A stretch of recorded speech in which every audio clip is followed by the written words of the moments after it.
Hollywood. Daerah kelahiran saya, Minangkabau, diambil dari nama yang hidup dalam khayal orang Minangkabau sendiri, yaitu nama dari suatu kerajaan yang diambil dari kemenangan seekor anak kerbau ketika diadu dengan kerbau Raja Jawa. Kian lama kian hiduplah Minangkabau dan Pagaruyung di dalam khayal dan merasa banggalah raja-raja di tempat lain di Sumatera jika dia dibangsakan ke Minangkabau.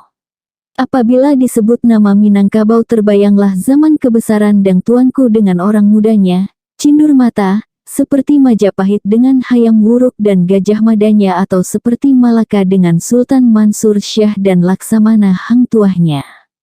Namun, jika tuan datang ke Minangkabau dan tuan cari di manakah letaknya Minangkabau yang awal dan di mana letak Pagaruyung, tuan hanya akan bertemu dua kampung kecil yang sama sekali tidak sepadan untuk memikul khayal yang sebesar itu, yang beratus tahun menjadi kemegahan suatu suku bangsa.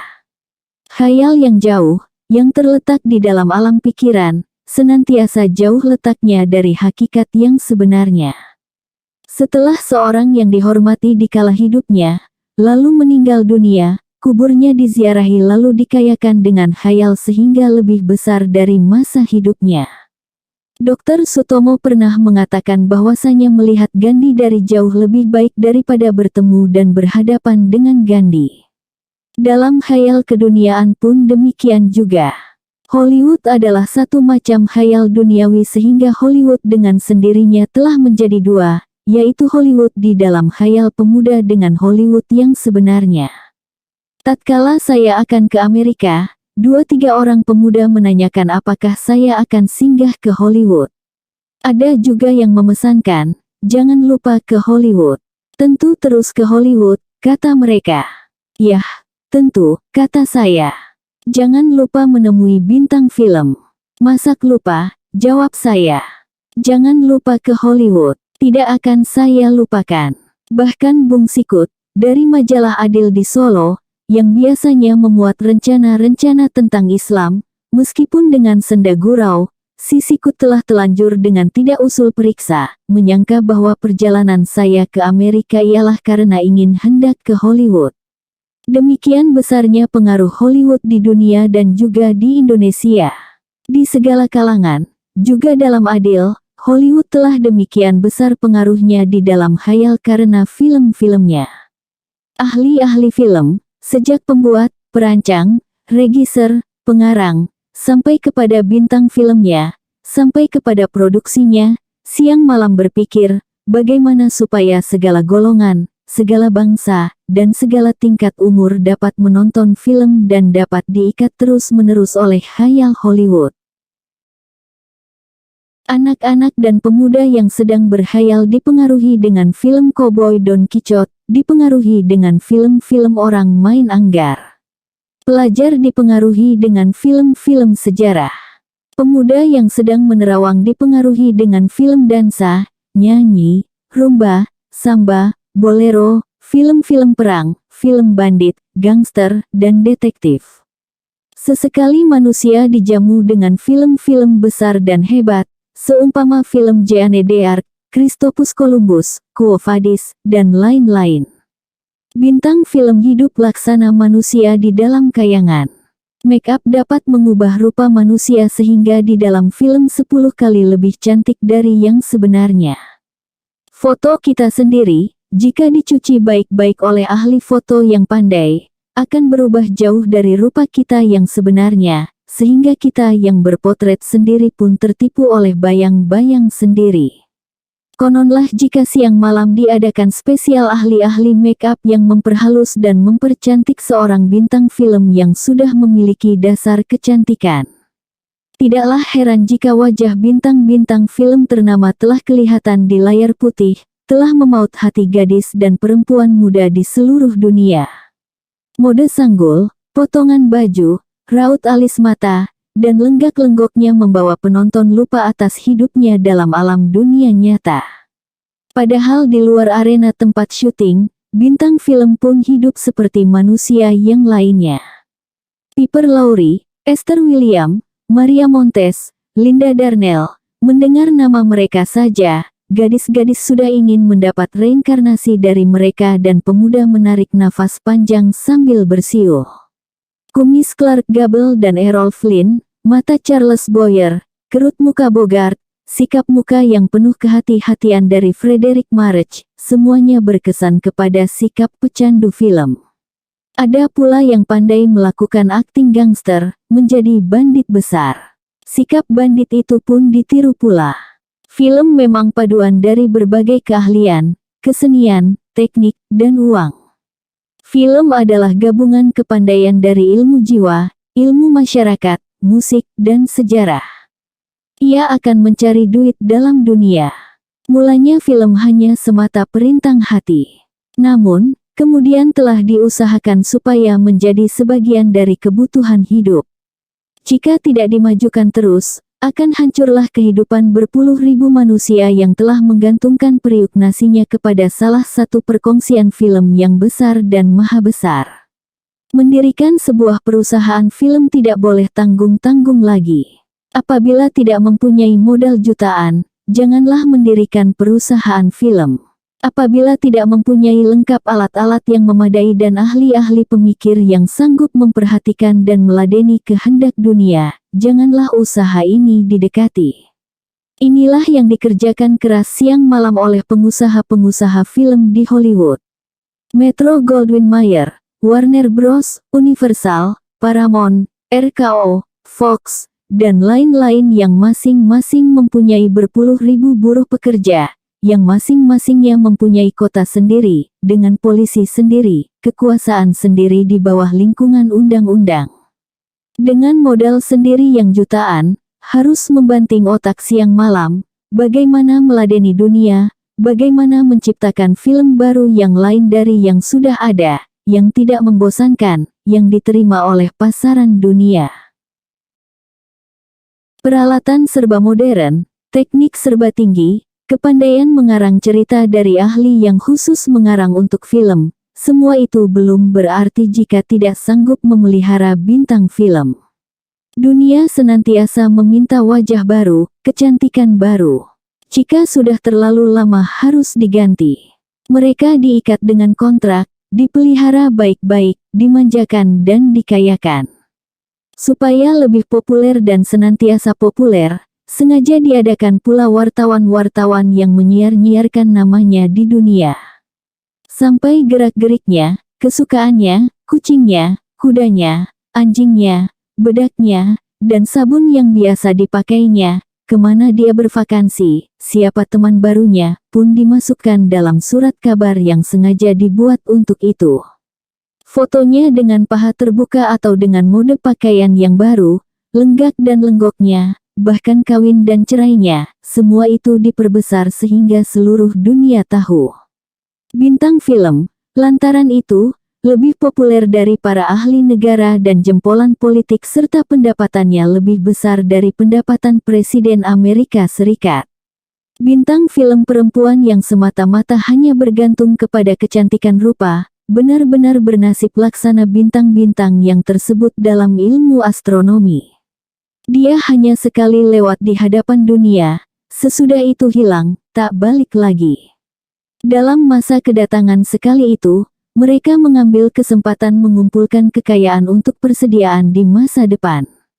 Namun, beberapa bintang film laki-laki dapat berpuluh tahun mempertahankan kepopulerannya karena keindahan permainannya dan sikapnya yang bertambah tua bertambah lihai. Gambar-gambar bintang film yang cantik menyerupai bidadari itu disiarkan di seluruh dunia dengan pahanya yang terbuka, dadanya yang bidang, dan lebih banyak yang dibuka daripada yang ditutup. Matanya meminta lawan, bibirnya bersedia dicium, dalam gambar tentu. Gambar itu boleh engkau abadikan, engkau gantungkan di dinding rumahmu, engkau lihat terus-menerus tanpa pernah bosan. Engkau boleh berkhayal sesuka hatimu, sebebas-bebasmu, tidak ada orang yang akan marah. Setelah itu tiba filmnya, engkau pun mengantri di depan pintu karcis, menunggu giliranmu dengan sabar. Hollywood khayali itu tidak dapat engkau lepaskan dari jiwamu lagi. Gadis-gadis di seluruh dunia pun disuruh gila dengan kumis Clark Gable, Errol Flynn, Turhan Bey, Robert Taylor, Alan Ladd, dan lain-lain. Bidang dadanya, senyumnya, tekanan ciumnya, lenggok dansanya yang membawa perempuan yang melihat, terbang dalam angan-angan, membumbung tinggi walaupun hidup sendiri penuh dengan serba-serbi kegagalan. Majalah-majalah film yang mereklamekan bintang-bintang film, entah mana yang lebih besar pengaruhnya dari film itu sendiri, menambah Hollywood menjadi negeri khayal. Satu waktu banyaklah gadis cantik dari seluruh dunia tertarik mengadu untung ke Hollywood, semoga dapat menjadi bintang film. Pemuda pun demikian pula. Mereka ingin menjadi Clark Gable dan Errol Flynn. Semua dibuai oleh film dan majalah. Sampai di sana, bertemulah perbedaan di antara alam khayal dengan alam nyata. Meskipun Hollywood mempunyai pengusaha film yang besar-besar dan bermodal jutaan, tentu dia tidak dapat menerima masuk ratusan ribu, bahkan jutaan perempuan cantik di dunia yang akan dijadikan bintang film. Sebuah perusahaan film besar, paling banyak hanya memelihara atau mempunyai 30 orang bintang film laki-laki dan perempuan. Jika yang 30 itu disaring pula hanya tinggal 10 orang saja. Orang kadang-kadang lupa bahwasanya ribuan panggung bioskop di setiap negara disediakan untuk menonton. Dengan menonton itulah orang-orang di Hollywood itu harus dibelanjai.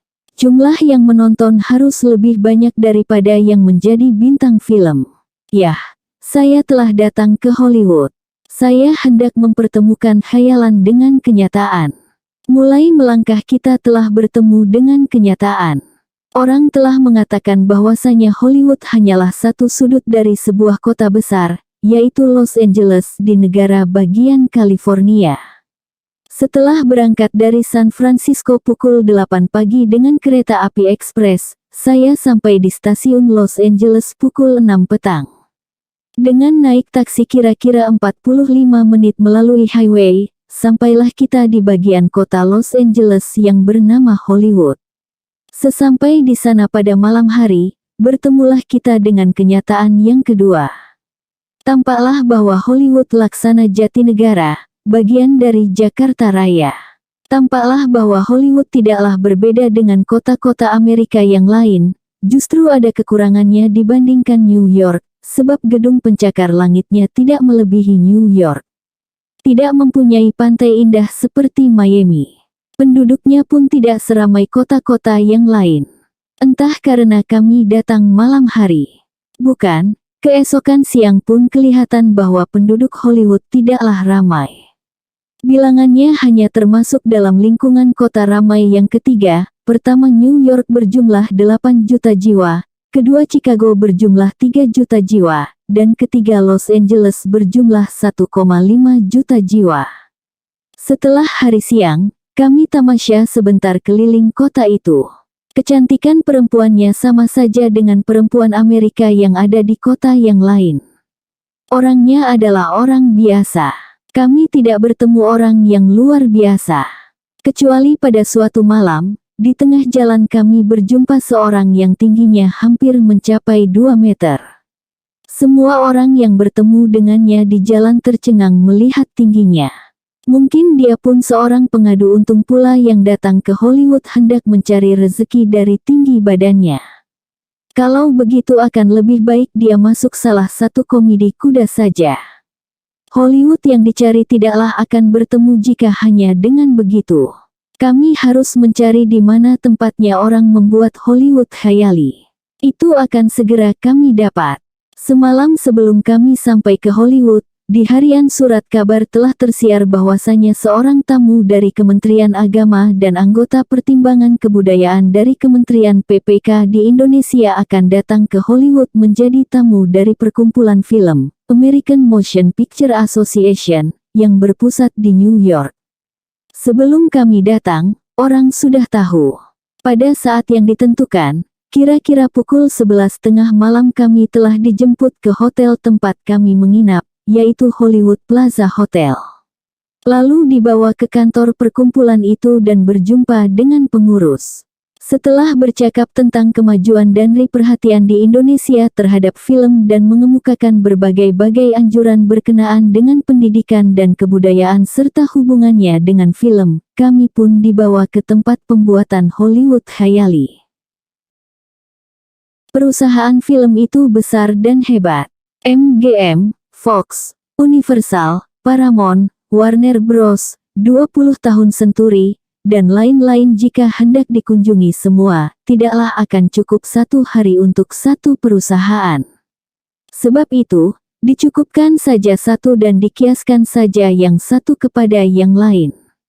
Kami datang ke Universal International. Kepala bagian penerangan umum dari Universal adalah sekretaris dari perkumpulan pengusaha film. Sebuah kota kecil sendiri layaknya mempunyai pagaran kota dan dijaga oleh polisi sendiri. Sebagian adalah tempat berdirinya pejabat-pejabat dengan segala macam cabang dan bagiannya yang berpuluh-puluh, bagian perancang, bagian pembuat, dan bagian penyiar. Masing-masing terbagi kepada bagiannya pula, bagian pengarang dan pengatur, bagian pengambil gambar, bagian pencuci dan pemberi warna, penyusun suara, bagian pengatur pakaian dan make-up, bagian pertukangan dan pembentuk background film. Semua bagian mempunyai ratusan orang. Tukang-tukang entah berapa pula banyaknya untuk membuat bentuk negeri atau kota yang akan dilukiskan dalam film. Setelah susunan kantor-kantor, kita bertemu bukit-bukit, gunung-gunung, Sahara, Paris di zaman Napoleon, sebuah hutan lebat di Sumatera, sebuah kota Amerika sebelah barat sebelum pecah perang saudara. Sebuah gudang untuk menyimpan kapal perang, kapal api 60 tahun yang lalu, perahu meriam, dan lain-lain. Setelah datang waktu makan tengah hari, dibawalah kami ke kafetaria.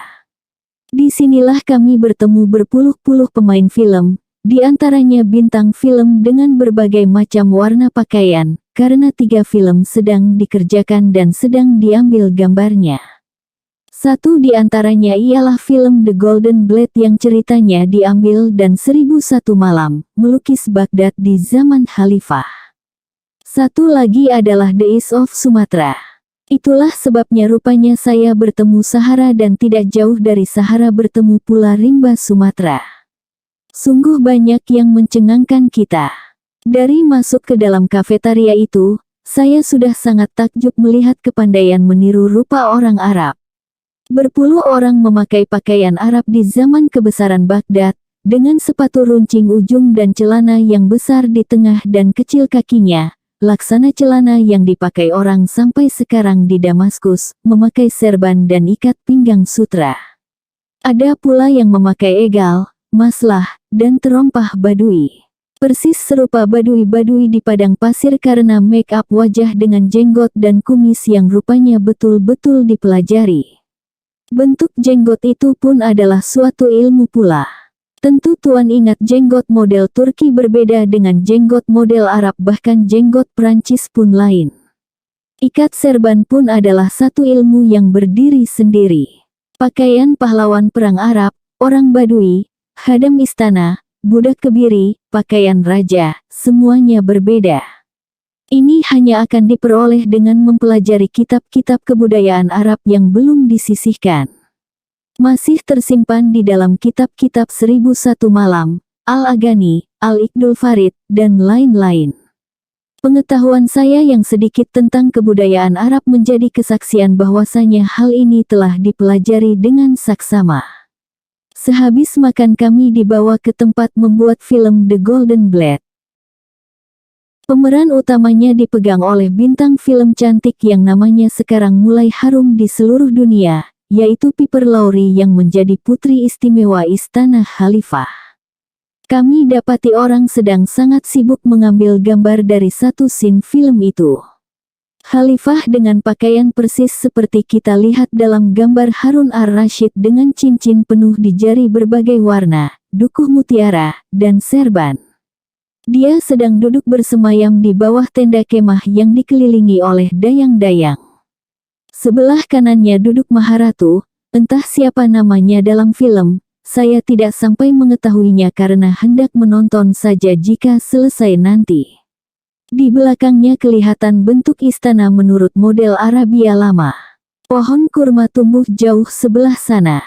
Khalifah sedang melihat pahlawan dari kerajaan Romawi memperlihatkan kepandaiannya mengambil panah tersisip di tanah dengan mengendarai kuda sambil berlari. Di sekeliling peterana itu kelihatan lambang-lambang kebesaran kerajaan, ditulis dengan huruf Arab. Tulisannya kurang bagus karena rupanya keahlian menulis huruf Arab dan sejarah kemajuan huruf Arab di zaman Khalifah Baghdad, sebelum tulisan Arab dimajukan oleh Ibnu Muklah, tidak ada ahlinya. Sungguh pun begitu agak jelas juga yang ditulis itu. Lampu sorot yang sangat panas, menyoroti muka orang-orang yang tengah diambil gambarnya. Dilakukan berulang-ulang. Belum berhenti sebelum pas benar menurut jalan cerita. Seketika melihat itu saja, syuting kecil sampai 5 kali. Barulah pengatur menyatakan puas. Ketika kami asyik melihat itu, penunjuk jalan kami manggil seorang yang berdiri asyik melihat syuting diambil. Kami diperkenalkan dengan dia. Dikatakan bahwa kami pandai berbahasa Arab. Dengan gembira dia mengajak kami berbahasa Arab dalam langgam Mesir. 4 tahun rupanya dia berkeliling di Mesir dan Irak, melihat museum barang-barang kuno kebudayaan Islam di Mesir, Baghdad, dan Damaskus di masa lampau.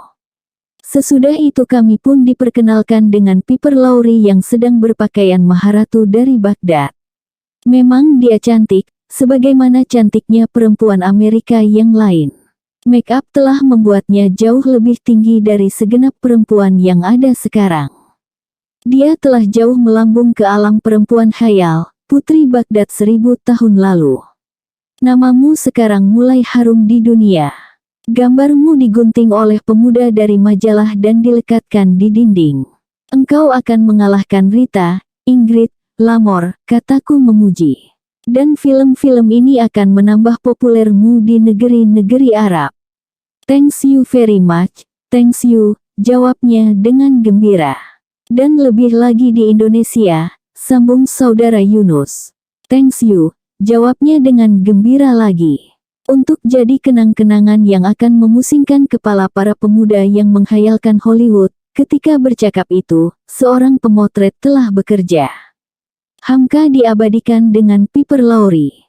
Saya diam saja meskipun hati berkata, bagaimanakah pukulan yang akan saya terima jika pulang nanti.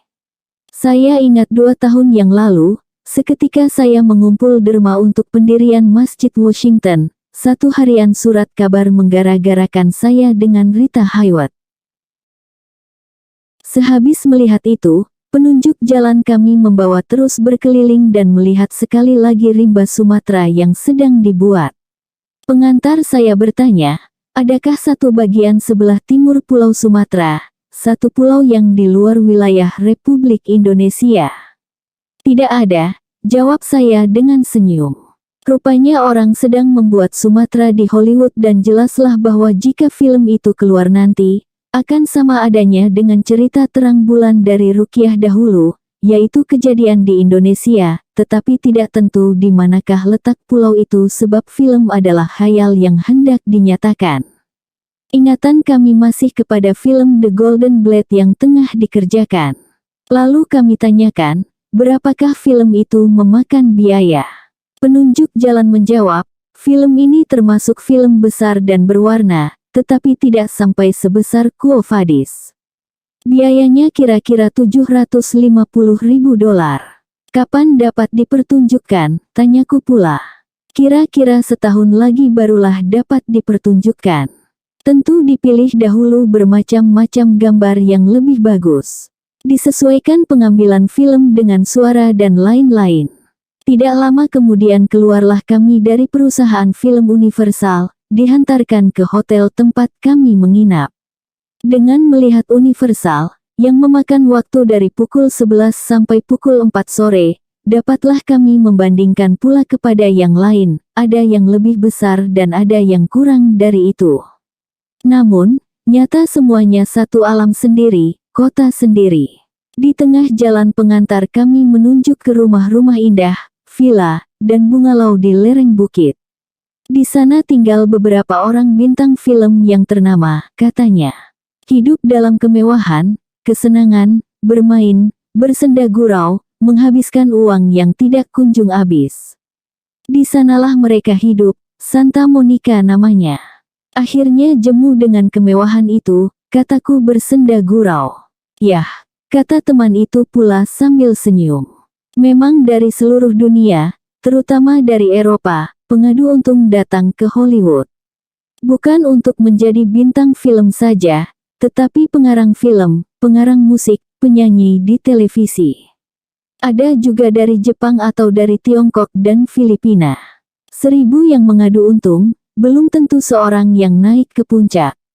Orang terlalu banyak yang ingin dan tempat terlalu sempit. Setengahnya pun hiduplah dalam dunia khayal yang lebih khayal. Asal sudah di Hollywood cukuplah. Perempuan-perempuan cantik yang beratus itu, duduk di restoran menunggu nasib. Nasib lama akan datang. Bahkan tidak kurang nasib yang jeleklah yang datang, jatuh menjadi penari di restoran dan klub malam. Mengejar nasib ke Hollywood pun bukanlah perkara yang mudah. Kesanggupan saja belumlah syarat utama. Meskipun sanggup, ada lagi persoalan lain. Orang Amerika kurang senang tempat di Hollywood digenangi oleh bintang film yang bukan orang Amerika.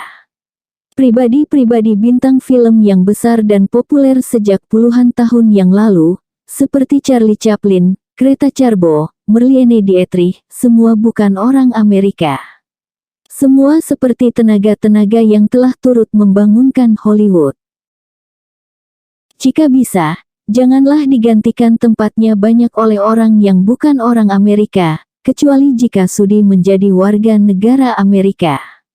Paling akhir, Charlie Chaplin tidak diizinkan lagi kembali ke Amerika. Alasannya ialah karena dia agak berbau komunis, meskipun bukan komunis. Di Los Angeles pun saya berjumpa dengan Miss Dia, bintang sandiwara Indonesia yang terkenal di sekeliling tahun 1930 sampai tahun 1935 yang dahulu. Di bawah pimpinan suaminya, Tuan Pedro, dia telah mengembara ke luar negeri. Turut juga Anjar Asmara, Suska, dan lain-lain. Tiba di India kongsi itu pecah. Miss Dia mengembara ke Eropa dan terus ke Amerika. Setelah berjuang dengan nasib yang pahit getir, akhirnya sampailah ke Los Angeles, mendekati Hollywood. Wajah mudanya telah mulai berlalu meskipun belum terhitung tua. Garis-garis pengalaman manis dan pahit telah terbayang pada wajahnya. Minatnya kepada seni masih besar. Sekali-kali ada juga dia kelihatan dalam film, memegang peranan yang agak di ujung. Sekarang belum putus kontraknya pada salah satu stasiun televisi. Setelah 2 hari di Los Angeles, dapatlah saya berjumpa dengan Dr. Beck, salah seorang mahaguru dalam teknik di bagian fakulti film di The University of California. Dia sedang membimbing 19 orang pegawai Kementerian Penerangan Republik Indonesia, yang dikirim ke Los Angeles untuk mempelajari kepandaian yang berkaitan dengan film. Dari Dr. Beck banyak juga saya mendapat pertolongan. Telah dapatlah Hollywood saya datangi, Hollywood yang sebenarnya, setelah berpuluh tahun mengetahui Hollywood khayali.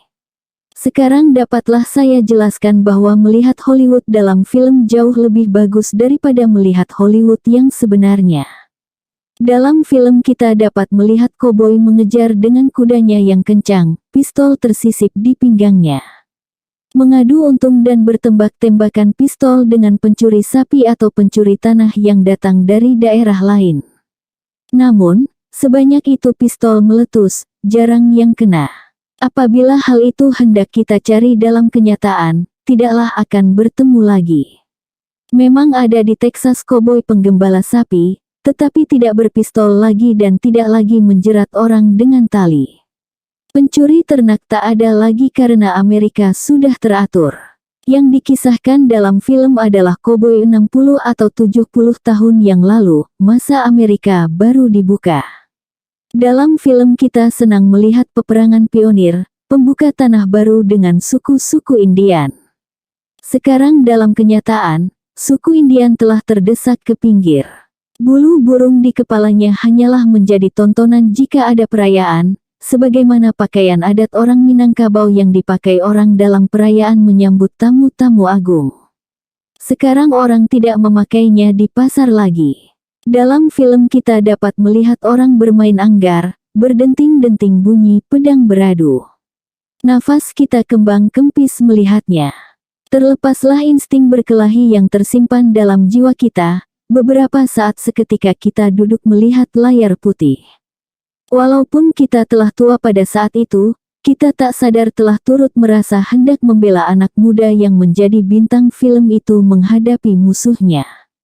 Akhirnya, musuh itu harus jatuh setelah bertanding hebat. Kita pun puas. Kekasihnya pun datang memeluk pahlawan yang menang dan mereka berciuman. Panas ciumannya. Kita pun berdiri dari tempat duduk sebab gambar telah hampir habis. Namun, ciuman itu belum juga berhenti meskipun the end telah membayang. Akhirnya, lampu pun terang juga dan kita keluar dengan senyum. Dalam film kita dapat melihat kisah 1000 atau 3000 tahun yang lalu dinyatakan di hadapan mata kita. Kiamat Nabi Nuh alaihi salam, jatuhnya istana Belsazar di Babilonia, Samson dan Delilah, Jeanne d'Arc, Quo Vadis, dan lain-lain. Kita di abad ke-20 dibawa selama 2 jam ke dalam masa sebelum abad pertama. Yang demikian itu tidaklah akan bertemu jika kita pergi ke Hollywood sendiri. Di Hollywood yang sebenarnya tidak ada orang bermain anggar dan tidak ada koboi. Lautan berombak adalah tebat kecil yang digerakkan dengan mesin. Kapal terbang jatuh sebenarnya sebesar mainan anak-anak. Perempuan-perempuan yang kelihatan sangat cantik dalam film, sangat cantik karena dalam film. Saya sendiri pun kerap kali tercengang dan tertipu melihat gambar saya yang di make up oleh tukang hias yang pandai sehingga saya lebih suka melihat foto saya daripada melihat capuk saya di cermin. Kepada pemuda-pemuda yang berkhayal mengenang Hollywood atau tergila-gila dengan Hollywood, Hollywood yang menggila itu ada di tempat tinggalmu. Kalau di Jakarta pergilah ke Metropol, Menteng, Garden Hall, dan lain-lain. Adapun di Hollywood yang sebenarnya, ujung dari Los Angeles, tidaklah secantik itu. Kalau hendak mencari itu di Hollywood, hanya ada dalam panggung bioskop pula. Cerita bioskop rupanya tidaklah jauh bedanya dengan cerita wayang kulit dan wayang golek dalam membawa kita melayang-layang ke dalam kayangan yang jauh, bertemu dewa-dewa dan peri. Arjuna yang selalu menang dan raksasa yang selalu kalah. Karena asyik, kita lupa bahwa yang dipertontonkan adalah kulit kambing yang diraut. Bioskop dan wayang memang ada faedahnya untuk mengistirahatkan jiwa manusia yang senantiasa bertemu dengan kepahitan-kepahitan di alam kenyataan. Sekali-sekali dia harus dibawa berkhayal. Asal dia jangan lupa bahwa itu semua hanya khayalan, tidaklah akan ada ruginya menonton bioskop atau menonton wayang. Bioskop adalah kecoh dan tipu belaka. Dalam undang-undang orang tua disebut kalau kita tertipu, kita dikomedikan. Namun, bertambah halus tipuan itu, bertambah takluk kita kepadanya. Bertambah tinggi teknik kecoh, kita pun bertambah asyik menonton meskipun kita tidak pernah lupa bahwa kita ditipu dan dikecoh. Kekayaan uang, ketinggian teknik, ilmu pengetahuan, keahlian membawakan permainan, telah mengatur kecohan dengan sangat sempurna sehingga seluruh dunia rela tertipu dan terkecoh. Bila mana pembuat-pembuat film Indonesia sudah mempertinggi sekolahnya tentang mengecoh dan menipu, tentu film Indonesia pun akan dikagumi dunia. Dunia menerima dengan rela atas kecohannya. Jika mengecoh belum dipelajari di sekolah, film Indonesia belumlah akan diputar di bioskop kelas 1. Selain dari kesan yang buruk dari alam khayal, janganlah dimungkiri bahwasanya di masa-masa yang akhir ini, banyak film bermutu tinggi, yang perlu kita lihat untuk dijadikan cermin dalam perjuangan kehidupan. Bintang-bintang film sangat pandai memasukkan lakon yang dibawanya ke dalam pribadinya. Ingatlah Ingrid Bergman yang pernah kurang bagus namanya karena urusan rumah tangga. Padahal dialah yang memerankan Jeanne d'Arc dengan demikian sukses, satu film keagamaan yang meninggalkan kesan yang sangat mendalam di jiwa. Demikian juga Frederick March, bintang film yang telah agak lanjut usianya, yang pernah melakonkan Antonius atau Richard si Hati Singa yang berperang dengan Salahuddin Al-Ayyubi dalam Perang Salib. Pernah melakonkan Dr. Jekyll dan Mr. Hyde, pernah melakonkan Christopher Columbus. Humphrey Bogart yang sanggup menjadi bandit dan sanggup menjadi kepala polisi rahasia, sanggup menjadi bajak laut, sanggup menjadi kepala perang, sanggup pula menjadi pembela perkara di depan hakim. Semua kesanggupan besar itu tidak akan dapat dilaksanakan jika tidak ada ilmu pengetahuan. The Snows of Kilimanjaro buah pena pujangga Hemingway telah difilmkan dengan hasil baik. Ketika saya di Amerika baru keluar bukunya yang baru, The Old Man and the Sea. Humphrey Bogart telah bersedia memainkan cerita itu. Film-film Indonesia pasti akan bertambah naik mutunya apabila kaum terpelajar telah sudi memasuki lapangan ini. Seorang terpelajar muda di Indonesia, Usmar Ismail telah sengaja berlayar ke Hollywood dan tinggal di sana 1 tahun dan sekarang telah pulang, meneruskan usahanya dengan nama Perfini. Salah seorang pemuka kita yang terkenal, merasa kabarnya turut membantu. Demikian juga Dr. Abu Hanifah. Film tidak dapat lagi dipisahkan dari kehidupan sehari-hari. Selesai melihat-lihat Hollywood, kami tinggalkan kota kecil yang telah mempengaruhi jutaan isi dunia, yang telah mengajarkan kebaikan dan keburukan juga. Memang semata-mata buruk tidaklah ada di dunia ini, demikian pun sebaliknya. Terbawalah kesan dalam dada, bahwasanya jika hendak menghayalkan Hollywood, pergilah menonton. Adapun datang ke Hollywood yang sebenarnya, tidak perlu sebab mungkin menghilangkan khayal yang indah itu. Masuk ke dalam satu perusahaan film saja, harus mengadakan janji berjumpa lebih dahulu, apatah lagi dengan filmnya. Kami kembali ke Los Angeles ibarat dari Jatinegara, pindah ke salah satu hotel di Glodok. Sempatlah kami berjumpa dengan orang-orang Indonesia yang tinggal di Los Angeles, di antaranya ialah Miss Dia dengan suaminya, Bung Ali. Beberapa mahasiswa dan 19 pelajar yang dikirim pemerintah Indonesia mempelajari hal tentang film, radio, televisi, dan lain-lain ke Los Angeles di bawah pimpinan Dr. Beck. Di sana kami berjumpa pula dengan Nyonya Dasaat, hartawan Indonesia yang terkenal bersama dengan kedua putranya, Ishak dan Agus.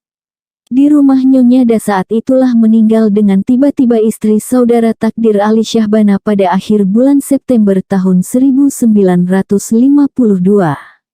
Saudara Takdir datang ke Amerika sejak beberapa bulan. Istrinya pun mendapat undangan pemerintah Amerika sebagai seorang guru. Putri saudara Takdir tengah belajar di London. Inginlah mereka berjumpa, bertiga beranak di dunia baru itu. Si ayah telah menunggu, si anak telah bersiap hendak meninggalkan London, dan si ibu telah tiba di Los Angeles. Namun, kehendak Tuhanlah yang berlaku. Baru saja berjumpa beberapa jam di antara kedua suami istri, Nyonya Takdir meninggal dunia dengan tiba-tiba ketika di rumah Nyonya Dasaat. Namun, pengarang yang keras hati itu tidaklah kehilangan akal. Dia pernah mengatakan ketika kematian istrinya yang pertama, jiwanya laksana sawah yang dilukai dengan bajak karena di sana akan tumbuh semayan baru. Putrinya disuruhnya melanjutkan studinya ke Cornell University dan dia kembali pulang. Ketika Titin sampai di New York pada tanggal 27 September tahun 1952, dia telah langsung berangkat ke Cornell University melanjutkan pelajarannya di bawah pimpinan Dr. Eccles dan Nyonya. Saudara Takdir kembali pulang dan jenazah Nyonya Takdir pun berlayarlah dengan kapal, meninggalkan Los Angeles dan dikuburkan di tanah air.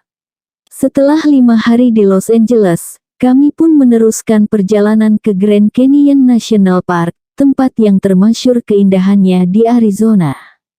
Semalam sebelum berangkat kami telah dijamu makan oleh Miss Dia di rumahnya. Dalam jamuan itu hadir juga Nyonya Dasaat dan kedua putranya, Ishak dan Agus. Di sana saya berjumpa orang-orang bangsa Indonesia dan makan masakan Indonesia. Siang harinya tatkala akan berangkat, Ishak Dasaat yang mengantarkan kami ke stasiun. Setelah berangkat pukul 2 sore dari Los Angeles, sampailah kami pukul 6 pagi di Grand Canyon National Park.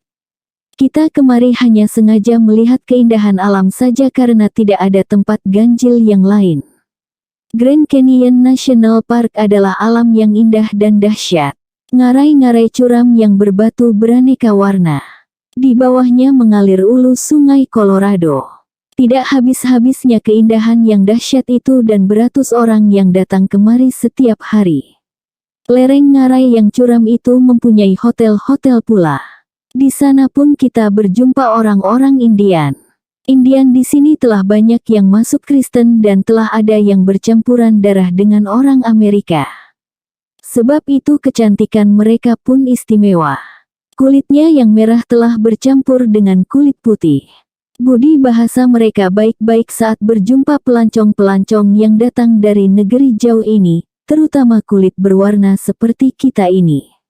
Semata-mata istirahat dan menumpahkan pandangan atas keindahan alam, selama 2 hari kami di sini. Sore-sore kami lihat orang Indian mempertontonkan tari-tarian Indian asli, yang rupanya telah ada perjanjian kontrak dengan pengusaha hotel. Ada tari elang, tari kawin, dan lain-lain. Seorang Indian tua yang pada wajahnya masih terkesan coreng-moreng dari zaman silam, memberi kata pendahuluan dan penjelasan macam-macam tari itu. Kita mendapat kesan bahwa tari primitif di seluruh dunia ini, baik di Afrika, Dayak, maupun di Indian adalah sama. Susunan jari menyembah kepada arwah nenek moyang ketika mulai bermain, tidaklah berapa jauh perbedaannya meskipun pada leher gadis-gadis penari dan pemudanya telah tergantung tanda salib. Setelah mereka menari, diedarkanlah kantong pemungut derma. Semua orang memberikan apa kadarnya. Telah berkali-kali saya melihat Indian. Mulanya di Washington di sebuah museum. Dia sedang memberi penerangan kepada beberapa orang pelancong tentang kebudayaan aslinya. Setelah itu bertemu berpuluh-puluh Indian di gedung PBB. Mereka datang dibawa oleh yang mempertontonkannya dari Kanada. Setelah itu, sekali di Syracuse, seorang perempuan Indian yang telah mendapat didikan Amerika bernyanyi dalam satu jamuan. Setelah itu, di Salt Lake City, kaum Mormon mendirikan sekolah sendiri khusus bagi pemuda-pemuda Indian. Paling akhir ialah di Grand Canyon National Park ini. Apakah kesan yang saya lihat? Umumnya pada wajah mereka, terutama yang tua-tua tersimpan rasa dendam yang ditelan pahit. Mereka boleh dikatakan telah terdesak dan hampir musnah dikalahkan oleh kekuatan bangsa pendatang. Sebab itu, di wajah mereka terdapat rasa ejekan. Bagaimanapun menangnya bangsa barat yang telah merebut tanah mereka, tetapi dalam jiwa mereka masihlah tetap rasa mencibir melihat kebudayaan yang didasarkan atas kemegahan dan kekuatan. Luka-luka yang telah memenuhi seluruh badan kebudayaan mereka, meskipun telah sembuh, kesannya masih ada. Cemburu, ejekan, dan kurang percaya itulah lukisan wajah Indian.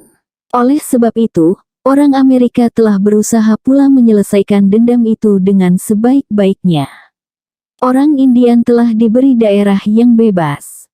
Mereka boleh meneruskan hidup menurut susunan adat istiadatnya. Tanahnya tidak dirampas lagi atau telah diganti. Indian pun tidak akan dapat melawan lagi. Jumlah yang tidak lagi sampai 1 juta jiwa, mana bisa lagi melawan orang sebanyak 160 juta jiwa.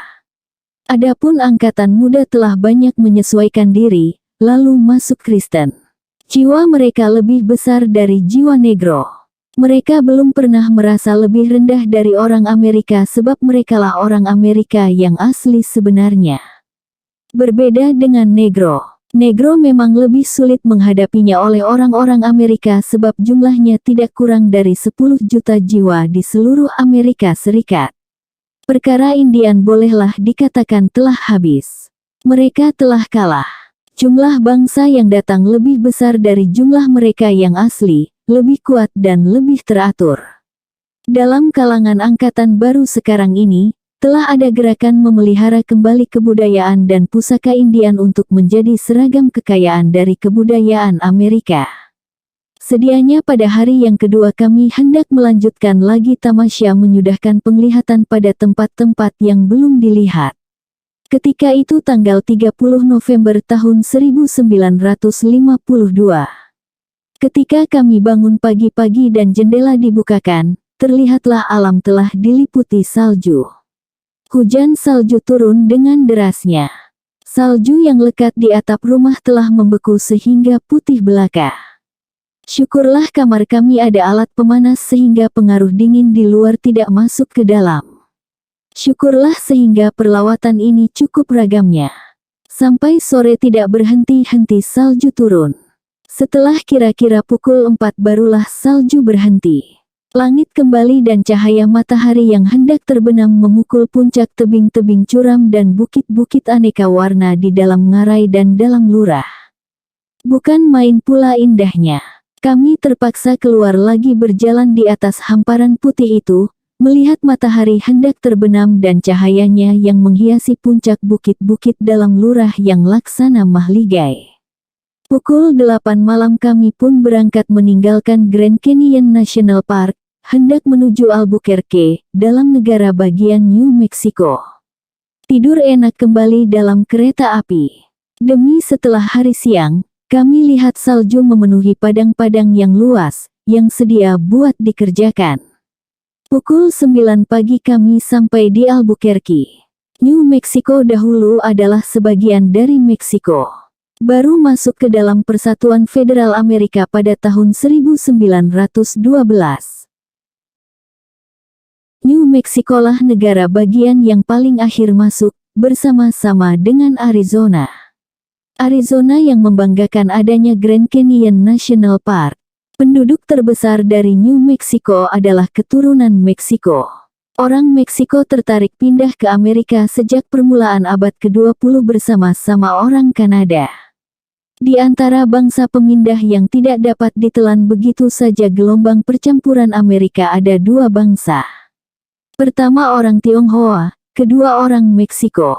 Orang Tionghoa meskipun telah hidup 100 tahun di Amerika, terutama di negeri-negeri sebelah barat, mereka masih teguh memegang bentuk kebudayaannya sendiri.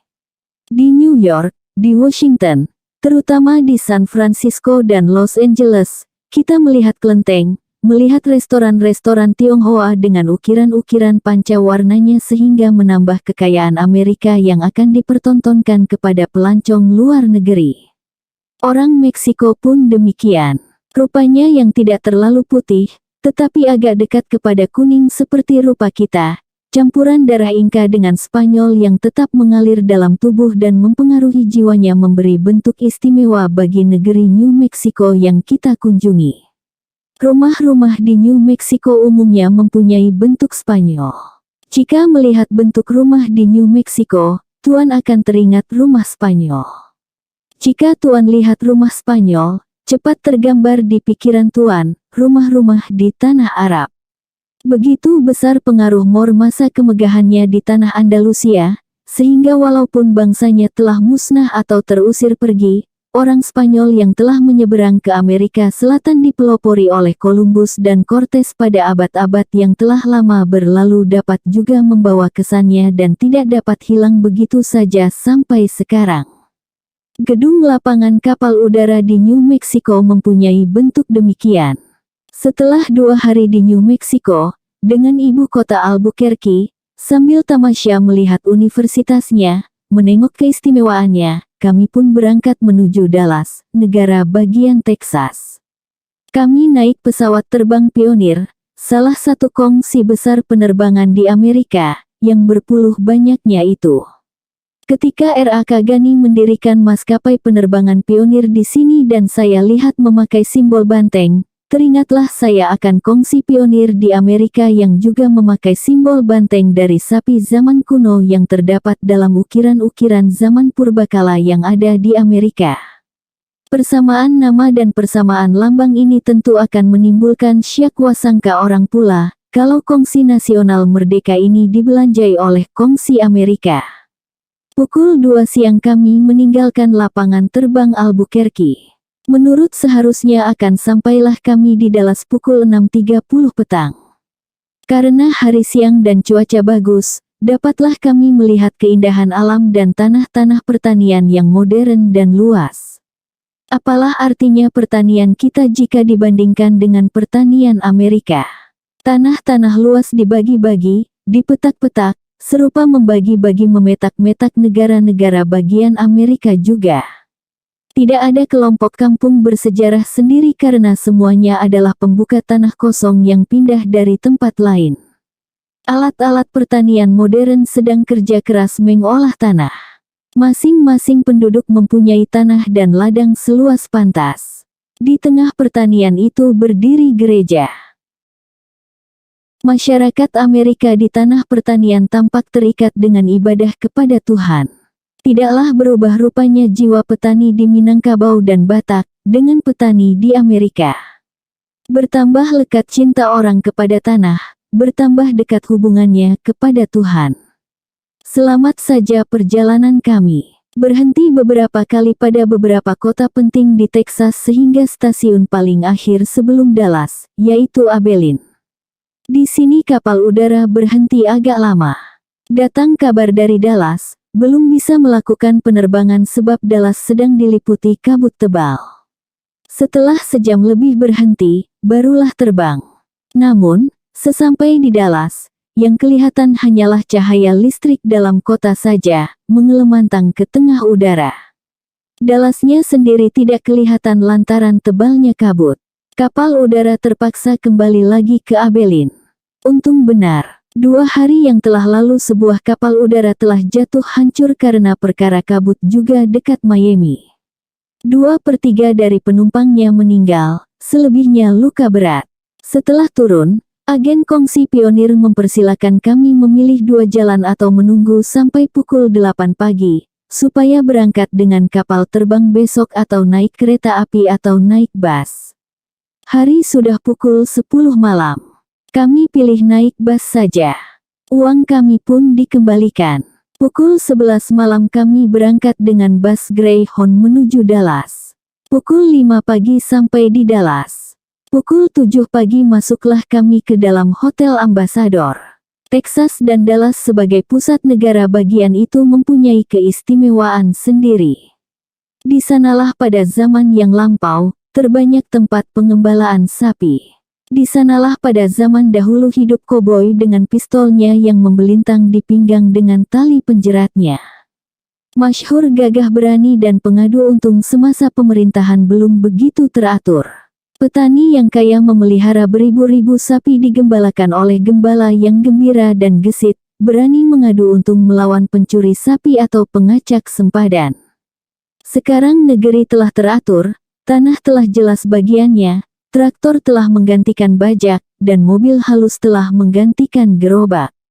Tinggallah koboi menjadi kenang-kenangan romantik kepada zaman lampau, menjadi bahan yang tidak kunjung habis bagi pengeluaran film.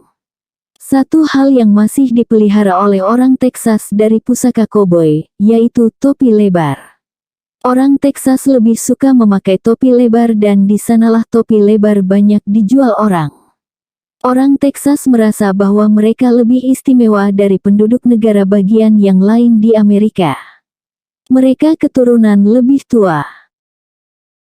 Setiap penduduk negara bagian membanggakan kelebihan daerahnya. Orang Pennsylvania, karena di negeri merekalah lebih dahulu kemerdekaan Amerika mulai disusun, di sanalah lonceng kemerdekaan mulai berdengung. Orang New York, lebih terkenal dengan panggilan New Yorker karena negeri merekalah yang lebih tua, kosmopolitan, Manhattan, West Point, gedung Empire State, dan lain-lain. Orang New England dan orang Boston, mereka terkenang zaman kemegahan Inggris. Orang Texas, orang Florida, orang California, masing-masing membanggakan kelebihan daerahnya. Setelah masuk ke dalam negara bagian Texas, mulailah kita berjumpa suatu hal yang kita belum berjumpa di daerah lain. Ini sudah bagian selatan, Bung. Di setiap stasiun kereta api, stasiun bus, stasiun kapal udara, dan di mana-mana tempat berkumpul, kita telah mulai melihat colored restroom, colored white restroom. Sejak dari Texas, New Orleans, Florida, dan sampai ke Knoxville, Tennessee, belumlah kita akan terlepas dari penglihatan yang menyinggung hati itu. Mulai dari Dallas kita akan melihat kulit hitam duduk sebelah belakang, berjalan menyisih, tak boleh masuk ke dalam restoran yang hanya khusus untuk kulit putih. Di Dallas, kami dapat berkunjung juga ke Southern Methodist University, salah satu mazhab Protestan yang banyak kegiatannya di dunia ini, juga di Indonesia. Kagum saya melihat di Amerika, setiap mazhab beruniversitas sendiri, dengan usaha sendiri. Jika di negeri kita masih ada pengharapan bantuan pemerintah, di Amerika orang telah terlepas dari suasana itu. Universitas kepunyaan kaum Metodis ini adalah usahanya sendiri dan pemerintah hanya berbangga dengan tumbuhnya. Agama sangat bebas sebab mazhab terlalu banyak. Saya teringat di waktu saya singgah di Chicago, datang kepada pemimpin redaksi sebuah majalah Kristen yang oplahnya besar dan tersiar di seluruh dunia, Christian Century namanya. Menurut keyakinan mereka, abad ke-20 ini dengan serba macam kemajuannya adalah jasa dari peradaban Kristen. Pemimpin redaksi majalah itu menyatakan sangat tidak setujunya jika suatu pemerintahan membantu agama. Beberapa negara penjajah, di antaranya Belanda, katanya memberikan sebanyak-banyak bantuan bagi gereja dengan maksud bukan semata-mata menyiarkan Kristen, tetapi mendesak kebudayaan dan agama dalam negeri jajahan itu sendiri sehingga timbullah rasa kebencian kepada Kristen itu sendiri. 3 hari kami berdiam di Dallas telah terkabul usul seorang sahabat saya di Washington, kelahiran Dallas, Dwight Mollon namanya, seorang yang terpenting di Bank Internasional yang banyak meminjamkan uang kepada negeri terbelakang. Dialah yang berkata, jangan lupa ke Dallas supaya Tuan dapat mengenal bahwa orang Amerika bukanlah semata-mata materialis sebagaimana yang terlihat di tempat lain. Dari Dallas kami meneruskan perjalanan ke New Orleans. Di New Orleans bertambah terasalah perbedaan kulit, bertambah tampaklah pandangan rendah kulit putih terhadap negro, dan negronya sendiri di sini sangat tertekan jiwanya. Kita pun ragu-ragu akan masuk ke dalam satu restoran atau akan mencari suatu hotel sebab kita pun kulit berwarna. Namun, ganjil sekali. Kepada kita penghormatan amat ditampakkan. Baru saja kita masuk ke dalam satu restoran, kita telah lekas diladeni. Di hotel kita disambut manis sekali. Di mana-mana demikianlah perlakuan. Rupanya orang hendak menunjukkan bahwasanya yang dibenci hanya negro, bukanlah bangsa lain. Apatah lagi jika telah diketahui bahwa kita datang dari Indonesia. Apatah lagi jika telah diketahuinya apa posisi kita. Pandailah saudara Yunus mereklamekan siapa kami. Bahwasanya saya adalah Great Author of Indonesia, Advisor of the Ministry of Religion of Republic of Indonesia. Apatah lagi untuk menjaga martabat, kita tidak segan mengurangi roti minum pagi asal dapat memberi persen agak besar. New Orleans dahulunya adalah negeri yang diduduki orang Prancis. Sebab itu, nama-nama jalan di sana pun banyak nama Prancis. Bahkan ada suatu jalan yang semata-mata merupakan Bohemian Prancis. Tempat penggambar di tepi jalan dan penuh dengan klub malam tempat perempuan bertelanjang menari-nari dan menggadodeh-gadodehkan susunya dan menggoyang-goyang bokongnya. Itu saja isinya. Dengan membayar $5 kepada sebuah kongsi bas, kita dapat menjalani seluruh klub malam itu, kalau mau. Tekad kami dengan saudara Yunus karena sama-sama orang Surau, ialah yang terlihat pertama tidaklah mengapa. Namun, dengan sengaja pergi membayar $5 dan sengaja pergi melihat, tidaklah ada perlunya lagi, selain menghabiskan uang. Padahal faedahnya bagi diri sama sekali tidak ada, selain dari menambah sakit kepala. New Orleans suatu kota pelabuhan yang menghasilkan banyak pisang. Tersirap darah saudara Yunus yang telah bertahun-tahun tidak pulang ke tanah air sebab di sana ada film Indonesia. Di sana pun ada suatu international trademark, mempertontonkan hasil kerajinan bangsa-bangsa anggota PBB. Bendera Indonesia turut berkibar di puncaknya. Hanya pameran hasil Indonesia yang belum ada. Kami disambut dengan sangat ramah di sana. Perwakilan Departemen Luar Negeri di sini telah menyampaikan kedatangan kami ke New Orleans kepada Balai Kota. Kota pelabuhan di lembah Mississippi, yang menghubungkan Amerika Serikat bagian selatan dengan dunia luas, kota yang romantis, kota tempat pengarang-pengarang besar mencipta dan ahli gambar bertekun, telah menyambut kami dengan rasa gembira bahagia. Menurut pertimbangan wali kota dan para anggota dewan, rupanya kami termasuk orang yang pantas dilantik menjadi penduduk kehormatan. Kami diundang ke balai kota dan kepada kami diserahkan kunci emas, lambang dari penduduk kehormatan itu. Satu kenang-kenangan yang indah dari perlawatan ke New Orleans. Demi setelah kami kembali ke hotel, penguasa hotel mengetahui hal itu, penghormatan kepada kami naiklah setingkat lagi. Saat kami akan berangkat dari kota romantik itu, penguasa hotel mengantarkan kami sampai ke jalan raya, sampai kepada taksi. Kepada orang taksi dia berbangga bahwa seorang berkedudukan tinggi di Indonesia menginap di hotelnya. Orang taksi itu pun meminta visit card dan saudara Yunus memberinya perangko Indonesia. Katanya akan dibanggakannya kepada istrinya di rumah bahwa taksinya ditumpangi oleh orang besar Indonesia. Untuk kehormatan yang begini, tentu kita tidak pula boleh lupa bahwa selain dari sewa taksi, harus dilebihi pula sedikit. Begitulah adat perjalanan, walaupun sesudah itu barangkali kita tidak akan kembali ke sana lagi. Dari New Orleans kami menuju Miami, negara bagian Florida. Kawan saya, saudara Yunus, pandai juga berpolitik. Sejak turun kapal terbang, sesampai di lapangan tersegera diambilnya telepon dan dicarinya hotel.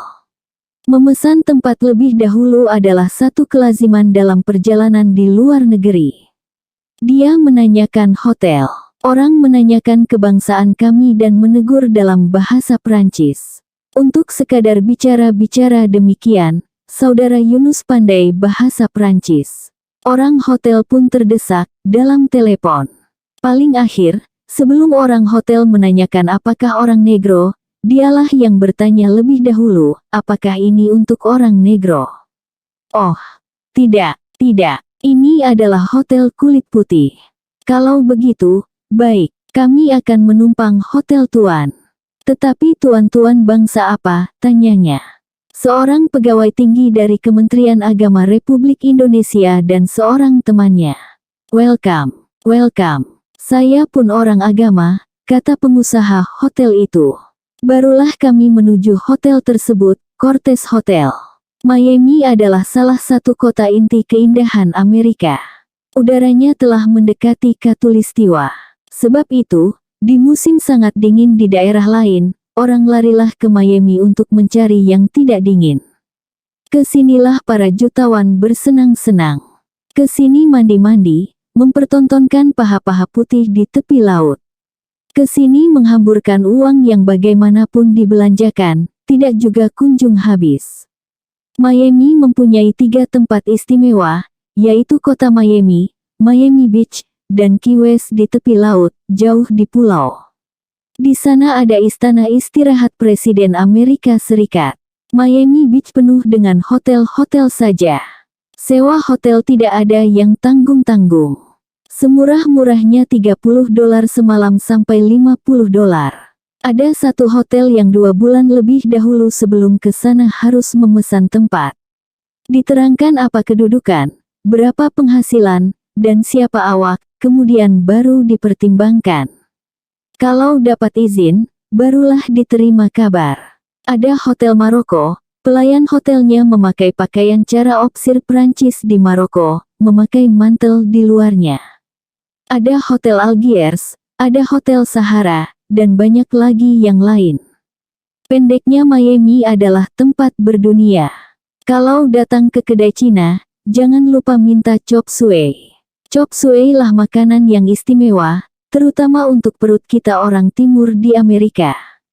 Karena itu, kalau datang ke Amerika, jangan lupa pergi ke Miami. Di sanalah inti kemanjaan orang Amerika. Udara di sini telah mendekati khatulistiwa. Beberapa macam tumbuh-tumbuhan yang biasa tumbuh di tanah panas ada di sini. Rumpun bambu pun ada. Udaranya amat sedang walaupun telah pertengahan Desember. Di jalan raya masih ada orang yang memakai pakaian tipis. Perempuan mendapat kesempatan memakai celana pendek sehingga terbuka pahanya yang tidak mungkin dilakukan di bulan itu di New York karena di sana telah turun es. Di Miami tidak ada es. Pelancong banyak. Hotel-hotel telah penuh sesak dengan tamu yang lari dari kedinginan di daerah lain. Tontonan pun banyak pula. Kami hanya tertarik dengan keindahan alam. Miami di waktu siang dan terlebih lagi Miami di waktu malam. Ombak berdebur di pantainya dan pelepah kelapa melambai-lambai. Pohon kelapa menjadi perhiasan indah di Miami, tetapi buahnya kecil-kecil. Di Miami Beach, selain dari hotel-hotel besar yang harus pesan tempat 2 bulan lebih itu, terdapat rumah-rumah jutawan ternama, kapal pelesirnya, dan kolam renangnya. Istana dari jutawan Raja Coca-Cola, Raja Pepsi-Cola, bintang film, dan lain-lain. Kapal kecil untuk tamasya dapat disewa. Curu Mudi bercerita tentang sejarah setiap rumah, setiap taman, nama yang empunya rumah, berapa juta uangnya dan di mana pusat perusahaannya. Ada yang di New York, Los Angeles, San Francisco, Chicago, atau Philadelphia. Kita boleh menganga mendengar cerita sebenarnya, yang dekat kepada khayal jika dibandingkan dengan keadaan tanah air kita sekarang. Tempat istirahat mereka di Miami dengan memakai kolam renang dan kapal pesiar sendiri.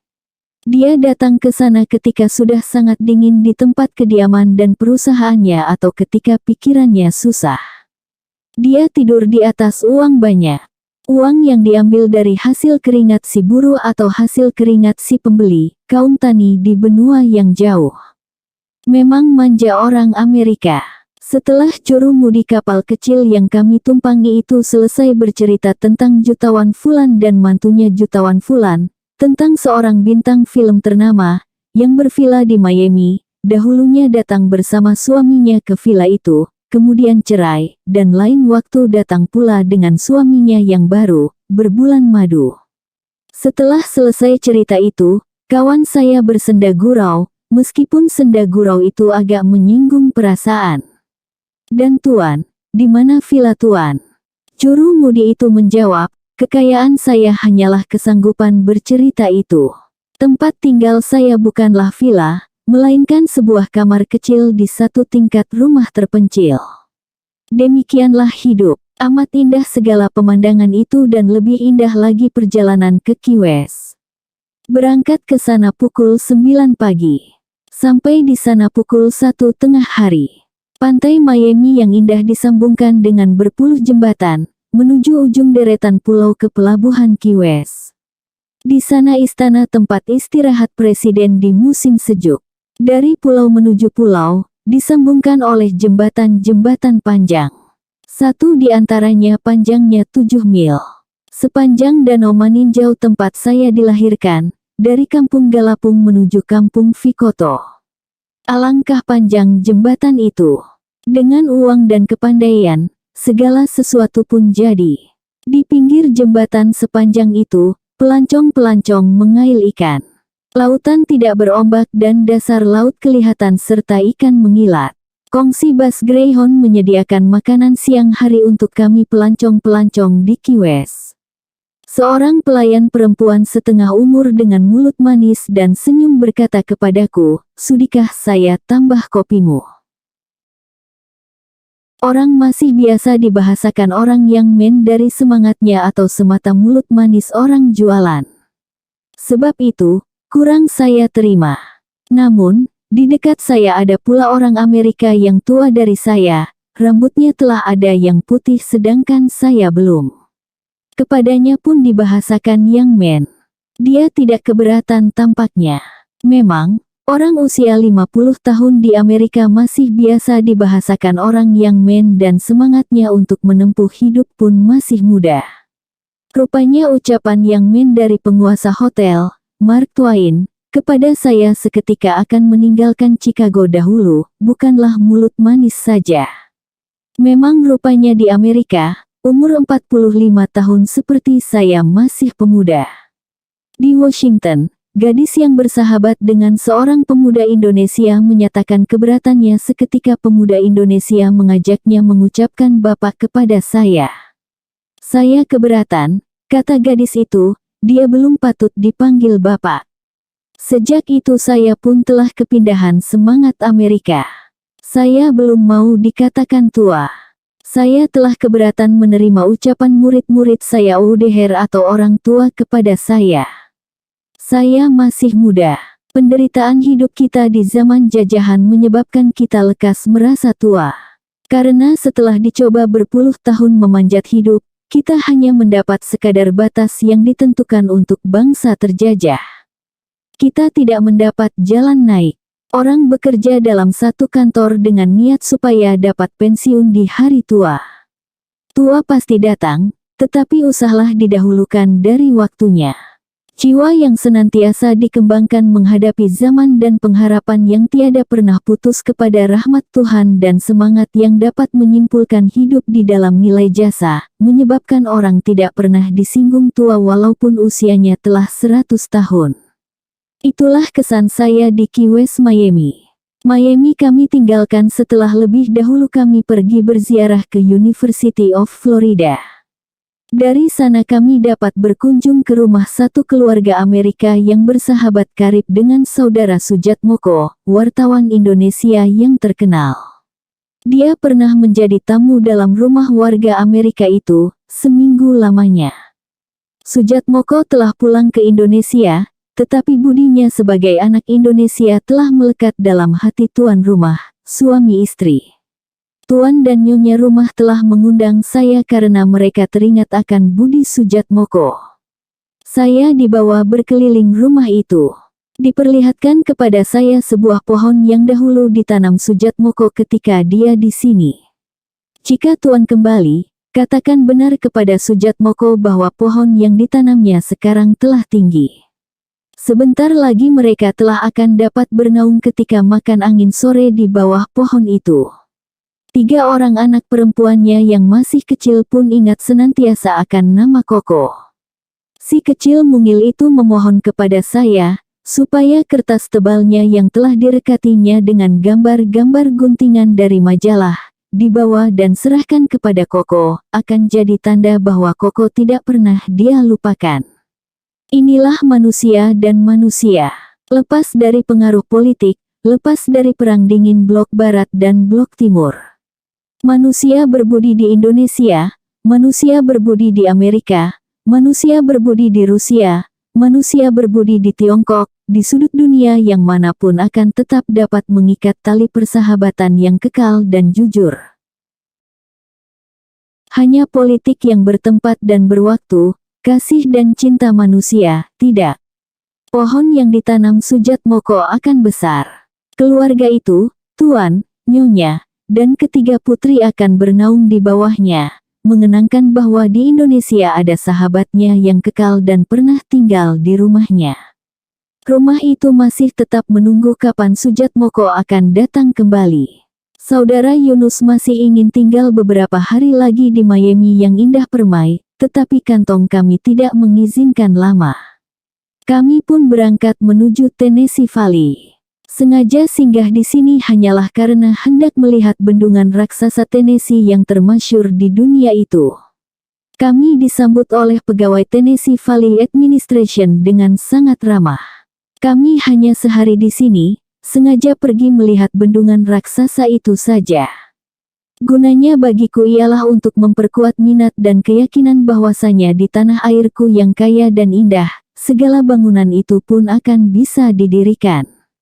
7 negara bagian berkeliling turut mendapat faedah dari Tennessee Valley. Daerah yang 25 tahun lalu meskipun subur, selalu diserang banjir sehingga ternak dan tanaman selalu ditimpa rugi, telah dapat menyelesaikan masalah itu dengan mendirikan bendungan raksasa. Lalu banjir telah dibendung dan tanah telah dapat dipelihara dari bahaya, dan air yang dibendung telah dapat dijadikan persediaan air minum dan pembangkit tenaga listrik. Kali mengorak bohor, 2-3 uang terlepas. Uang dan kepandaian. Dalam kenangan perjalanan ini tidak akan saya paparkan keseluruhan pembinaan Tennessee Valley, bekas kekerasan hati F.D. Roosevelt. Bukunya telah banyak. Yang saya ambil di sini hanya peneguh hati bahwa di tanah airku pun bisa. Sampai di Tennessee habislah program perlawatan saya. Tanggal 13 Desember saya kembali ke Washington. Setelah seminggu di sana, yakni tanggal 20 Desember tahun 1952, akan pulanglah saya kembali ke tanah air. Agama di Amerika agak sukar membicarakan hal keagamaan pada bangsa yang telah semaju itu dalam hidup kebendaan. Pendapatan baru, teknik, kekayaan yang melimpah, dan pengaruh besar dalam politik dunia. Masihkah ada agaknya pengaruh agama dalam bangsa sebesar itu? Kami harus mengakui bahwasanya di dunia ini, di mana saja, bukanlah agama atau soal ruhani yang tampak lebih dahulu. Padahal sebagaimana usaha Amerika masukkan pengaruh dolarnya di mana-mana, mereka pun mengirimkan zending dan misi agama, sampai ke dalam negeri Tiongkok dan merata pula di tanah air kita Indonesia. Film Hollywood, pengusaha dari Wall Street, pesawat terbang, bom atom, dan sebagainya, itulah yang lebih dahulu kita kenal dari Amerika. Jika kita telusuri sampai ke hulunya, sejarah perjuangan hidup bangsa Amerika, bahkan sebab-sebab pindahnya bangsa-bangsa Barat ke sana, jelaslah bagaimana besar peranan yang diambil oleh kepercayaan agama dalam jiwa bangsa berpindah itu. Di Amerika sebelah selatan, yang mula-mula sekali didatangi Christopus Columbus, jelas sekali pengaruh Katolik. Columbus diizinkan oleh raja suami istri Ferdinand dari Aragon dan Isabella dari Kastili menyeberang ke Amerika ialah setelah mengikat janji bahwa dia harus menjadi propagandis Katolik pada bangsa-bangsa yang belum memeluk agama. Di benua Amerika sebelah utara yang sekarang menjadi negara Amerika Serikat dan Kanada, nyata sekali pengaruh Kristen Protestan. Bangsa Amerika memperingati yang dinamakan Hari Besar Thanksgiving setiap tanggal 21 November setiap tahun sebagai peringatan atas mendaratnya kaum Pilgrims. Mereka berangkat dari pelabuhan Plymouth dengan kapal Mayflower pada tahun 1620. Kaum Pilgrims yang berarti naik haji atau peziarah, berniat pindah ke Amerika karena di benua baru itu hendak mendirikan suatu masyarakat Kristen yang suci bersih dan melepaskan diri dari pengaruh perkelahian agama di Eropa. Tiap tahun hal itu diperingati hingga anak cucu di belakang tidak boleh lupa. Perayaan Thanksgiving hanya ada di Amerika. Golongan terbesar di Amerika Serikat adalah orang Protestan. Sampai sekarang ada undang-undang yang tidak tertulis bahwasanya yang boleh menjadi presiden Amerika hanyalah orang yang memeluk Protestan. Orang-orang yang pindah dari tanah Inggris, Irlandia, Belanda, dan Jerman lebih terkenal dengan Anglo-Sakson. Sampai sekarang, belum cepat habisnya dari dalam hati, rasa tidak senang kepada golongan Katolik. Amerika Serikat sampai sekarang belum mempunyai duta besar Amerika Serikat di Vatikan. Setingginya hanyalah wakil pribadi dari presiden sendiri. Katolik adalah golongan kedua di Amerika. Apatah lagi selain golongan Katolik Eropa Barat dari Inggris, Prancis, dan Belanda. Setelah beberapa negara bagian digabungkan dari Spanyol dan Prancis ke dalam Perserikatan Amerika, telah ada pula daerah Katolik yang lain. Meskipun mereka golongan kedua, tetapi mereka berkedudukan teguh karena keras disiplinnya dan sangat teratur organisasinya. Gerakan Yesuit yang telah dipancangkan oleh Ignatius de Loyola tidak sedikit pengaruhnya di Amerika, bahkan sampai mengirim misinya ke Tiongkok, Jepang, dan Filipina. Kaum Katolik tidaklah merasa puas dengan sekolah-sekolah yang didirikan pemerintah, yang karena dipengaruhi liberalisme tidak memasukkan pelajaran dan pendidikan agama di sekolah. Sebab itu, kaum Katolik Amerika mempunyai dan mengatur sekolah sendiri, mulai dari sekolah tingkat rendah, menengah, tinggi, sampai berpuluh universitas pula. Amerika mempunyai gereja yang rasmi meskipun di antara negara dengan gereja dipisahkan dalam administrasi. Gereja rasmi telah didirikan di Washington sendiri sejak zaman George Washington. Itulah yang terkenal dengan nama Washington National Cathedral yang disebut Gereja Nasional. Dasarnya ialah menurut Gereja Merdeka Inggris. Orang Katolik menggolongkan gereja ini ke dalam Protestan juga. Dengan perjuangan hebat juga dahulunya bangsa Inggris melepaskan gerejanya dari pengaruh Roma. Namun, umumnya orang Protestan yang radikal memandang bahwa gereja ini masih saja berbau Katolik karena di dalamnya masih terdapat patung-patung. Di dalam Washington National Cathedral terdapatlah bendera dari seluruh negara bagian Amerika yang berjumlah 48 negara bagian. Setiap minggu berganti-ganti bendera itu dihantar ke tengah, dan berganti-ganti pula pendeta dari negara-negara bagian memimpin upacara sembahyang. Sebagaimana orang maklum, mazhab Protestan telah bercabang-cabang, sampai lebih 200 gereja. Inilah yang senantiasa dibanggakan oleh kaum Katolik bahwa mereka masih tetap utuh dalam kesatuannya di bawah pimpinan Paus. Namun, mazhab yang berbilang sampai lebih dari 200 itu oleh kaum Protestan dapat dikoordinasikan dengan suatu badan pimpinan tertinggi, yang tidak menyinggung kemerdekaan masing-masing mazhab menganut pahamnya. Yang agak terkenal ialah Presbyterian, Methodist, Adventist, Unitarian, Quaker, dan lain-lain. Setiap mazhab itu mempunyai sekolah tinggi sendiri, seminari, klausum, dan losium sendiri. Di Hastings misalnya, ada University Presbyterian Church. Di Dallas ada University Methodist. Di Philadelphia ada University Quaker. Mazhab Mormon di Salt Lake City pun mempunyai universitas pula. Ada yang melulu mengajarkan agama menurut pahamnya dan ada pula sekolah tinggi umum yang berjiwa agama. Di antara universitas yang mulanya didirikan dengan niat agama, tetapi kemudian telah berkembang biak dengan subur dalam kemajuan ilmu pengetahuan ialah Yale University di New Haven, negara bagian Connecticut. Unitarian, yang dimasukkan dalam golongan Protestan juga, jika kita selidiki saksama pun telah menjadi agama sendiri pula. Dasar kepercayaannya telah amat jauh dengan kepercayaan umum Kristen. Mereka tidak percaya dosa Adam diwariskan kepada anak cucunya. Dosa Adam adalah dosa Adam, mengapa kita harus menanggung dosa orang lain? Lantaran itu mereka pun tidak percaya bahwa kedatangan Isa Al-Masih adalah untuk menebus dosa anak manusia. Mereka tidak percaya Isa Al-Masih adalah Tuhan atau Putra Tuhan. Isa Al-Masih adalah seorang utusan besar dari Tuhan, melihat kepada bukti ajarannya yang dapat ditimbang dengan akal. Mereka mempercayai adanya unit, yakni pusat kesatuan seluruh yang ada ini. Akal menuntut kita untuk percaya kepadanya, memujanya, dan bersembahyang memohon limpah kurnia-Nya.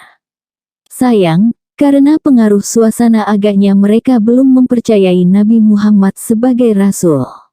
Ada juga di kalangan mereka yang belum percaya adanya hari kiamat. Mazhab ini timbul di awal abad ke-17 di Eropa. Meskipun demikian dekat kepercayaannya kepada Islam, tetapi Unitarian tetaplah satu sekte dari Kristen. Kaum Quaker tidak mempercayai perlu adanya kependetaan dalam melakukan agama. Mereka bersembahyang kepada Tuhan bersama-sama dalam satu majelis. Tidak ada patung, tidak ada lilin, tidak ada apa-apa. Tafakur lamanya 1 jam, hening dan menyatukan tujuan kepada Tuhan semesta. Memohon berkat dan ilhamnya. Meskipun begitu banyak mazhab, tetapi dalam menjunjung tinggi kekristenan mereka bersatu. Bible Perjanjian Baru yang disuruh terjemahkan oleh King James di Inggris dalam tahun 1612, yang sejak masa itu belum pernah disesuaikan dengan perkembangan bahasa Inggris yang baru, di Amerika telah diperbarui. Telah disesuaikan bahasanya dengan zaman. Sebanyak 40 mazhab gereja Protestan bersatu dalam sebuah panitia untuk memperbaiki bahasa itu, terdiri dan ahli-ahli bahasa. Bukan saja bahasa Inggris, pun bahasa India yang mula-mula bahasa Ibrani dan bahasa Latin, dari terjemahannya yang pertama. 15 tahun lamanya mereka bekerja menyusun bahasa itu. Baru pada bulan September tahun 1952 yang telah lalu selesai dicetak dan disiarkan. Di bulan November tahun 1952, telah 2 juta naskah yang tersebar. Kegiatan di universitas. Sebagaimana orang maklum, universitas di Eropa atau di Amerika, mulanya didirikan ialah atas niat keagamaan. Bahkan ilmu ketimuran menyelidiki kebudayaan timur, seperti Tiongkok, Islam, Arab, dan lain-lain didirikan ialah atas kehendak agama.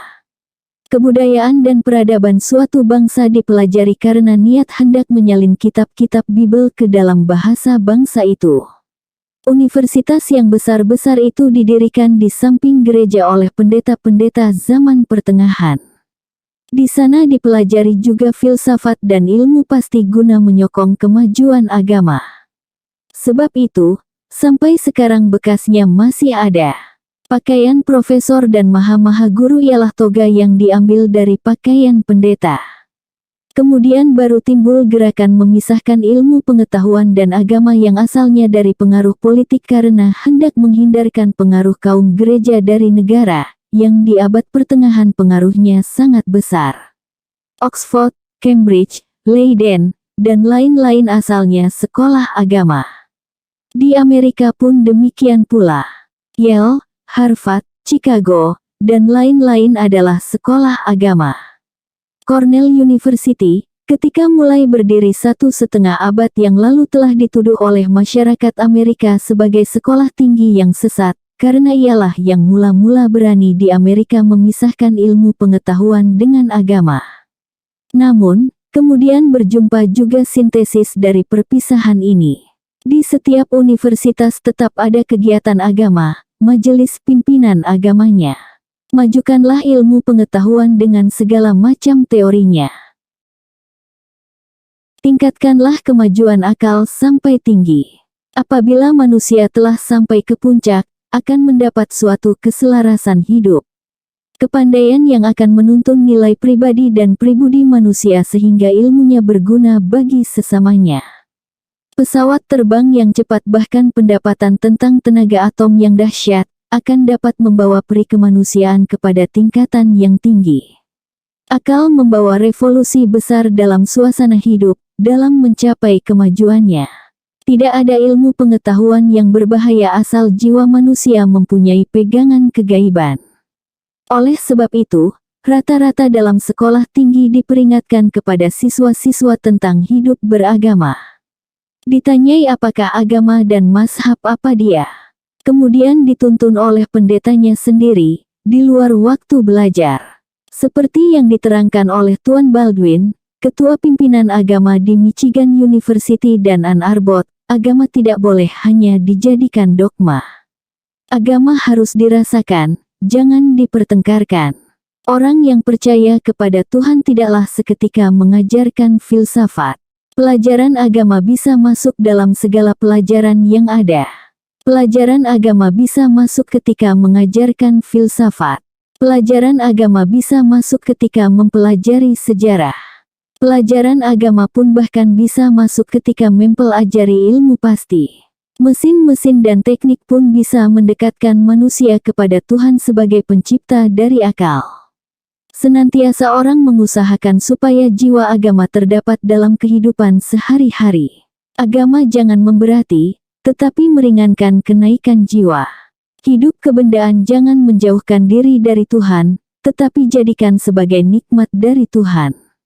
Sebagaimana ajaran Bible, manusia itu dijadikan Tuhan menurut bentuknya.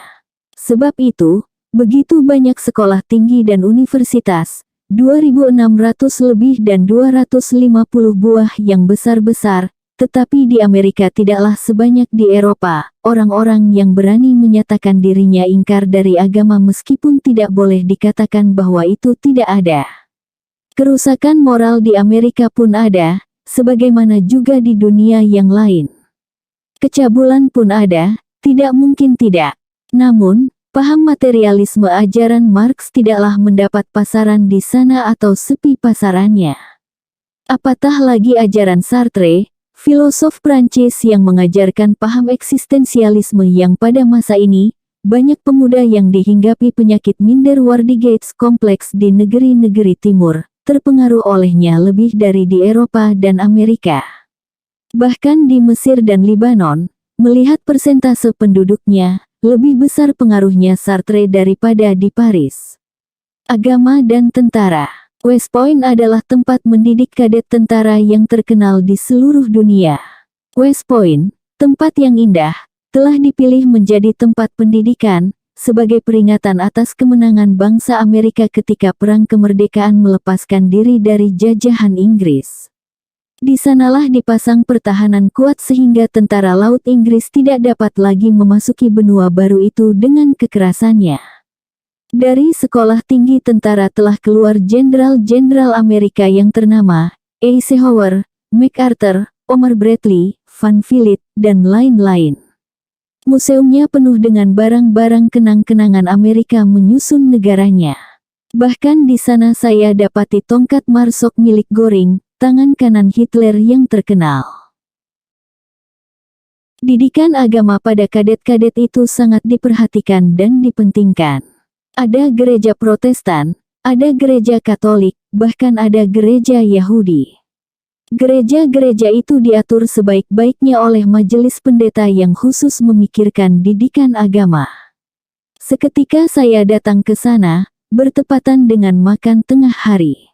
Alangkah terharunya saya melihat pemuda harapan bangsa itu masuk dengan pakaian seragam teratur, berbaris teratur, melangkah teratur, ke dalam ruangan makan. Lalu tafakur bersembahyang sebelum memulai memegang sendok.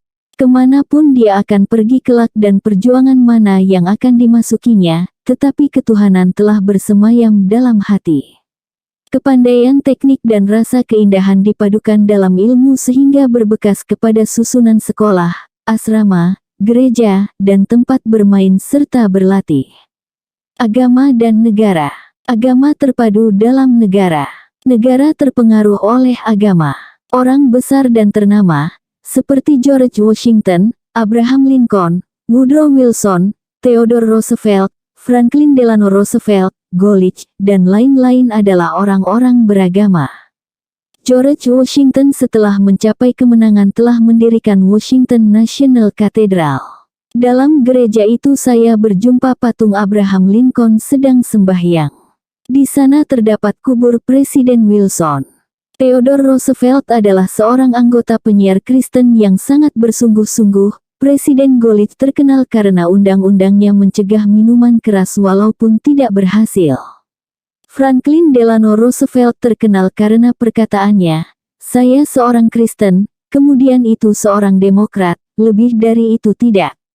Walaupun golongan terbesar adalah Protestan, tetapi mereka telah dapat memilih jalan dalam melancarkan pemerintahan agar jangan bertumbuk karena agama. Protestan sendiri bercabang sampai 200 lebih dan ada pula Katolik.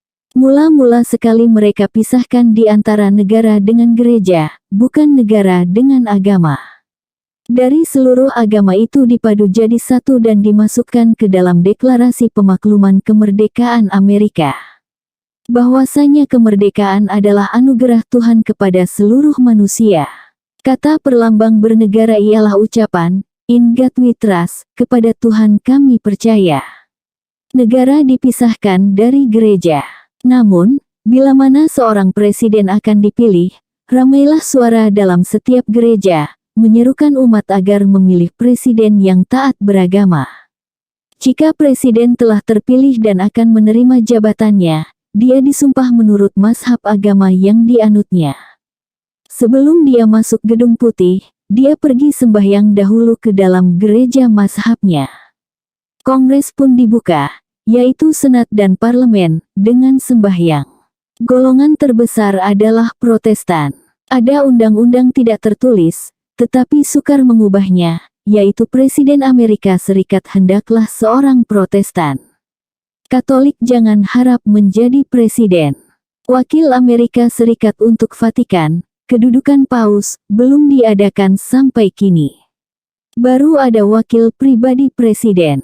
Karena kemajuan zaman, kefanatikan golongan agama itu dapatlah kian hari kian dikurangi meskipun belum habis.